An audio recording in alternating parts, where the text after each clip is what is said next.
काल मोदीजींच्या रोड शोला मुंबईकरांचा अभूतपूर्व प्रतिसाद मिळाला आणि विरोधकांच्या पोटात दुखू लागलं। सकाळी 9चा भोंगा म्हणू लागला की आम्ही पंतप्रधानांना रस्त्यावर आणलं। पण तुम्हाला काय माहिती, लोकांची सुख दुःख समजून घ्यायला रस्त्यावरतीच यावं लागतं आणि आमचं नेतृत्व हे जनतेच्या सुख दुःखाशी एकरूप होणारं नेतृत्व आहे आणि त्यामुळे ते नेहमी 24/7 जनतेमध्ये असतं, रस्त्यावर गर्दीत असतं, लोकात असतं।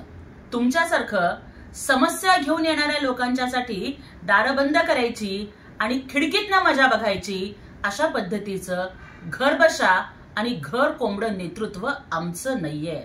आणि काल फक्त गर्दी ओसंडून वाहत नव्हती मुंबईच्या रस्त्यावर, तर हिंदू हृदय सम्राट वंदनीय बाळासाहेब ठाकरेंचा आशीर्वाद काल मोदीजींच्यावरती वर्षत होता।